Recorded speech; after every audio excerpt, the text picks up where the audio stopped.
मुरव्वत का सबक लिया शजर से। मुरव्वत का अर्थ है हमदर्दी, लिहाज। शजर कहते हैं वृक्ष को। संत महापुरुषों ने वृक्ष को परमार्थ की श्रेणी में गिना है। वृक्ष, तालाब, मेघ तथा संत जन ये संसार में परमार्थ के लिए ही आते हैं। इन लोगों को लाभ ही पहुंचाते हैं। यह लोगों को लाभ ही पहुंचाते हैं।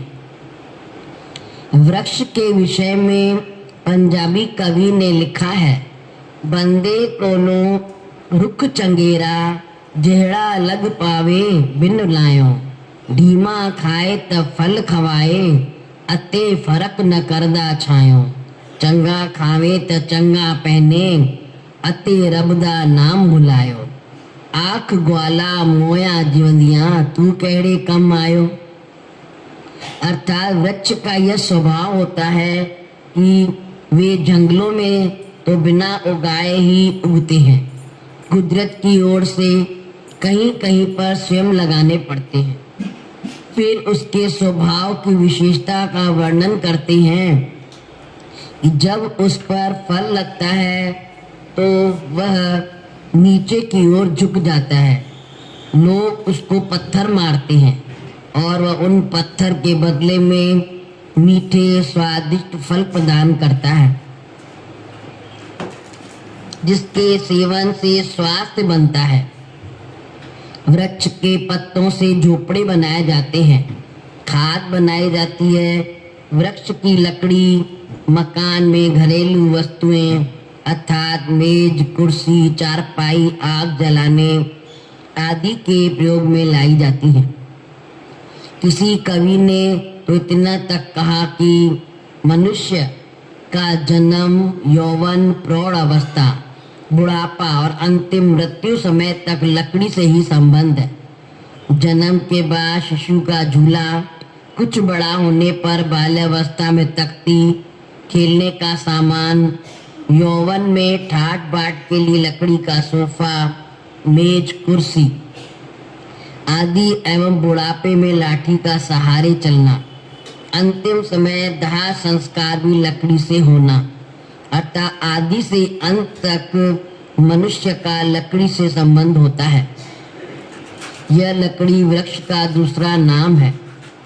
संपूर्ण जीवन ही मनुष्य का लकड़ी से सुखदायी बनता है। विचार किया जाए तो वृक्ष को अपने तन से कोई स्वार्थ नहीं। वह कटने के लिए भी कभी निषेध नहीं करता, चाहे उसी को लाड़ी काटे या अथवा आरे के नीचे रखकर, चाहे किसी जाति का मनुष्य उसकी छाया में बैठ जाए, वह सबको छांव देता है। उसके लिए ऊंच नीच सब बराबर है। उसी प्रकार ए जिज्ञासु अपने जीवन को वृक्ष की न्यायी परमार्थी बना, क्योंकि कहा भी जाता है, भले से भला करे यह जग का व्यवहार, बुरे से भला करे तब बिरले संसार। सर्वसाधारण का यही स्वभाव होता है कि जो भलाई करे उसके साथ ही भलाई करते हैं, परंतु जो बुराई करने वाले के साथ भी भलाई करे वे मनुष्य संसार में कोई कोई ही मिलते हैं। वृक्ष उनमें से एक है। तराजू में अदल का हुनर पाया। अदल माने इंसाफ या न्याय करना। यह तो सबको विदित है कि तराजू सबको न्याय सिखाता है। जरा सी वस्तु घट बढ़ जाने पर पलड़ा नीचे ऊपर हो जाता है। इसी तरह प्रत्येक मनुष्य को अपनी आत्मा की तुलना दूसरों से करनी चाहिए। इसका अर्थ यह है कि जिस काम को तुम स्वयं अच्छा नहीं समझते, जो तुम्हें स्वयं अच्छा न लगे, ऐसा व्यवहार दूसरों के लिए मत करो। दूसरों को अपने से हीन समझना अपनी ही हीनता है। हरचे बर खुद न पसंदी, बा दींगरा माँ पसंद। जैसा व्यवहार तुम अपने साथ चाहते हो वैसा दूसरों से भी करो। बोल जयकारा, बोल मेरे श्री गुरु महाराज की जय। गुरुमुखों, पहली पातशाही के वचन ये दोनों आपने सुने, किस तरह उन्होंने समझाया। एक एक चीज से इंसान को शिक्षा लेनी चाहिए। वृक्ष के बारे में बताया कि वृक्ष को आप कुदरत भी लगाती है और आप भी लगाते हो, लेकिन वृक्ष में जब फल लगने लगते हैं तो अपने आप को झुका लेता है, नीचे हो जाता है। कोई उसे पत्थर मारे तब भी वो मीठा फल तोड़ के देता है। तो गुरुमुखों, इसलिए यही शिक्षा कि आपसे कोई भी बुरा व्यवहार करे, लेकिन उसको हमको अच्छी चीज ही देनी है, अच्छी चीज ही बतानी है, अच्छा व्यवहार चलना है। जो कान भले से भला करे, ये तो जग का व्यवहार है। कोई किसी के संग कुछ अच्छी काम कर लेता है तो कहेगा कितना अच्छा इंसान है, इसने मेरी मदद की। लेकिन नहीं, गुरुमुखों, कहा ना कि जो बुरों के संग भी अच्छा चले वही तो परमार्थी है।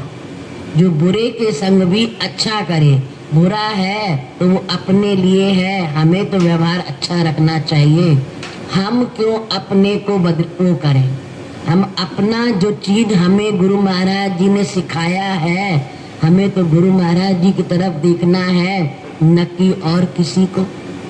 गुरु को कहते हैं ना गुरु महाराज जी से, हम जैसे भी हैं आपके हैं, हम आपके साथ जैसा भी चलते हैं, आप अपना विरध देखना, हमें अपने से दूर न करना। तो हमें भी तो वैसा चलना चाहिए। कोई जैसा भी चले, हमें अपना विरध देखना चाहिए कि हम कौन हैं, हमें क्या सिखाया गया है, हमें किससे शिक्षा मिली हुई है और हम किसके सेवक हैं। ये चीजें अपने अंदर में ध्यान रहेगा कि हम कौन हैं, तो अपनी समझ जब उसको आ जाएगी तो व्यवहार उसका अपने आप बदल जाएगा। चाहे कितना भी उसको हो, जब अपने आप को देखने लगेगा कि मेरी ही गलती थी जो मैंने ऐसा काम किया, अगर न करता तो कोई दूसरा हमें क्यों टोकता। जब ये अपने अंदर आ जाएगा तभी तो अच्छी बात है। और कहते हैं कि कोई तेरी बुराई करे तो समझो वो तेरा भला चाहने वाला है, और अगर कोई आगे मुंह के आगे मीठी मीठी बातें करे तो उसको क्या समझना चाहिए, मुंह के सामने तो अच्छा है, पीठ में वो छुरा भोंकेगा। गुरुमुखों, ऐसे लोगों से तो दूरी रहना सबसे अच्छी बात है।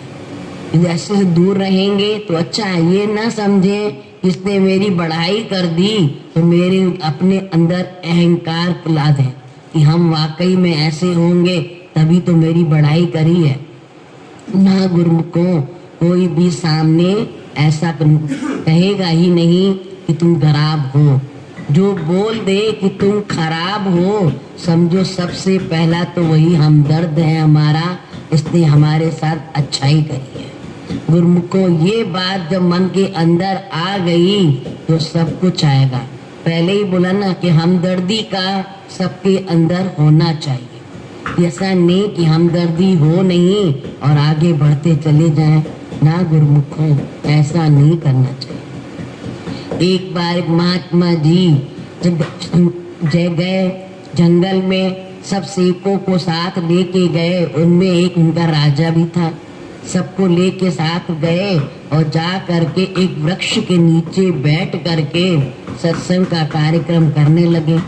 सत्संग कर रहे थे, वहाँ पर शरारती बच्चे भी खड़े थे। उन्होंने क्या किया, एक वृक्ष को जो फल से लदा था वहीं पर महात्मा जी बैठे थे। वो तो अपना खेल रहे थे, उनको ये नहीं थी कि हमको किसी से वो नुकसान पहुंचाना है। खेल खेल में उन्होंने एक वृक्ष में ईंटा मार दिया। जैसे ही ईंटे का निशाना लगाया, वो सीधे महात्मा जी के सिर पे जाके लगा और महात्मा जी के सिर से खून निकलने लगा। सब सेवक जो वहाँ बैठे थे, सबने देखा तो सबके अंदर एकदम से क्रोध आ गया। इन्होंने ये सब क्या किया। उस समय वो राजा जो बैठा हुआ था वो भी उसने भी देखा, वो भी क्रोध में आ गया और अपने सेनापतियों को भेजा कि जाओ जिसने भी ईंटा मारा उसको पकड़ के ले आओ और उसको आज सजा देंगे। जैसे ही वो ले करके आया और अपने महापुरुषों के आगे खड़ा किया और बोले कि महात्मा जी, अब आपके पास सामने ये लड़का खड़ा है, जो आप इसको सजा देना चाहो सजा दे दो। तो महात्मा जी मुस्कुरा रहे थे। महात्मा जी ने उस बच्चे को बड़े प्यार से, लेकिन बच्चा डर गया था, कांप रहा था पूरा कि पता नहीं हमें क्या होगा। लेकिन महात्मा जी ने अपनी प्यारी बोली से पूछा कि बच्चे तुमने ईंटा पत्थर क्यों मारा वृक्ष को? तुम्हें कौन सा ऐसा काम पड़ गया था जो मारा? तो उसने कहा स्वामी, हमें डर करके कि हमें बस इसका फल खाना था तभी मैंने ईंटा मारा, मैंने आपको नहीं मारा, मुझे माफ कर दीजिए। तो महात्मा जी मुस्कुराते हुए कहा उन सब सेवकों से, देखिए इसने ईंटा वृक्ष को मारा तो वो उसको मीठा फल खाने को देता, न कि सजा देता। एक बोलने वाला है तो वो मीठा फल दे रहा है, हमको तो समझ भी है, सब कुछ है, हम परमार्थी हैं और फिर महात्मा के रूप में है, हम इस बच्चे को सजा दें? बल्कि हमें भी इसको प्यार देना चाहिए, बल्कि प्रसाद देना चाहिए।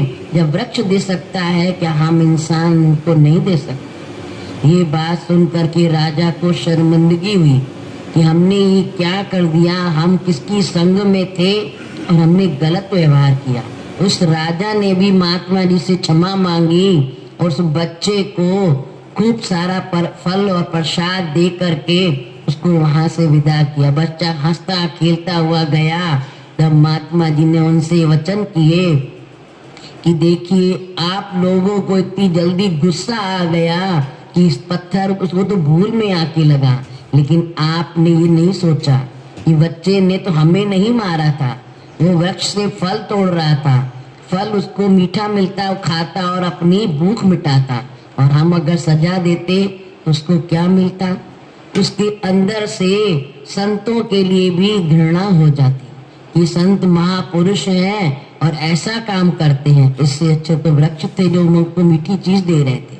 गुरुमुखों, हम लोग को भी वैसा व्यवहार नहीं करना चाहिए। यही सोचना चाहिए जड़ वस्तु जब प्यार दे सकती है तो क्या हम इंसान नहीं दे सकते? हम इंसान भी दे सकते हैं, लेकिन अपने को वैसा बनाएं। सबके संग हमदर्दी का व्यवहार रखें, लिहाज रखें कि नहीं हमें क्या सोचना करना है और क्या नहीं करना है। जब ये सोच विचार अंदर में आ जाएगा तभी तो हम लोग किसी चीज से शिक्षा ले पाएंगे। गुरुमुखों, ऐसे शिक्षा नहीं ले पाएंगे। जब हम लोग यही कहें कि हम तो खुद ही ज्ञानी हैं तो फिर क्या कौन ज्ञान लेने की जरूरत है क्या? भगवान रामचंद्र जी जब गुरु वशिष्ठ के सामने बैठे हुए थे, गुरु वशिष्ठ जी बार बार वचन फरमा रहे थे, तो बीच बीच में भगवान राम कह रहे थे कि हाँ पता है, हाँ पता है, हर बात में बोले हाँ पता है। तो गुरु वशिष्ठ जी ने क्या कहा भगवान राम को कि अगर तुम खुद ही ज्ञानी हो फिर मेरी जरूरत यहाँ पर आने की क्या थी? तुम खुद ही अपना ज्ञान भट कर ले लो। तब उनको अपनी गलती का एहसास हुआ कि नहीं, गुरु के आगे ऐसा नहीं करना चाहिए कि हमें पता है। चाहे ज्ञान हो भी तब भी अनजान बन जाओ कि हमारे गुरु हमारे साथ है, वो खुद ही हमें अंधेरे से रोशनी की तरफ लेकर के आएंगे। हम क्यों कहें कि हमें पता है? बिल्कुल अनजान बन जाओ, और अनजान नहीं बनेंगे तो हमें ज्ञान आगे बढ़ने ही नहीं देगा। गुरुमुखों, जितनी समझ में आई भगवान राम को तो उन्होंने क्षमा मांगी कि वाह नहीं, हम नहीं ज्ञानी, आप हमारे ज्ञान के दाता हो, आप हमें अंधकार से रोशनी की तरफ लेके आओगे, हमें माफ कर दीजिए। गुरुमुखों, जब त्रिलोकी के नाथ भगवान राम भी गुरु के आगे झुक गए, अपने को अनजान समझा, तो हम लोग कौन से वो है? हम लोग तो जरा उससे भी बड़ कम है, धूल से, उनकी धूल से भी धूल और छोटा सा भी कण हो उसके बराबर भी हम लोग नहीं है, फिर अपने को ज्ञानी क्यों समझे? हम लोग ज्ञानी नहीं है। ज्ञान देने वाले खुद गुरु महाराज जी हैं। तो किसी भी रूप में दे, चाहे जड़ में दे, चाहे चेतन में दे, हमें केवल ज्ञान लेना है। उस ज्ञान को ले करके बांटना है। जितना बांटेंगे उतना ही अच्छा रहेगा। कुछ अम्मा जन बार मुख से कहते थे, वंड विराए तो सुख पाए, यानी जब बांटेंगे तभी तो सुख पाएंगे। बांटे ही नहीं, केवल अपने पास रखे रहें तो कहते रखने से तो दीमक लग जाती है, वो भी चट हो जाएगा, खत्म हो जाएगा। ऐसा कुछ कर्म करना ही नहीं चाहिए कि जिससे गंदगी फैले। हमेशा हमें कर्म अच्छे करने चाहिए। जो बताया गया कि हमें हमेशा देखना चाहिए कि हम क्या कर रहे हैं, क्या नहीं कर रहे हैं। हमें शिक्षाएं लेनी चाहिए, अपने को ज्ञानी नहीं समझना चाहिए। वृक्ष की तरह बनेंगे तभी तो आगे बढ़ पाएंगे। गुरुमुखों, इन चीजों से, इन वचनों से जो हमें शिक्षा मिलती है गुरु महाराज जी की, एक एक वचन को अपने अंदर ग्रहण करेंगे तो गुरु महाराज जी का प्यारा प्यारा आशीर्वाद भी हमारी झोली में पड़ता रहेगा। उस आशीर्वाद से झोली भर करके यहाँ पर भी सुखी रहें और अपना परलोक भी सुहेला करें। बोल मेरे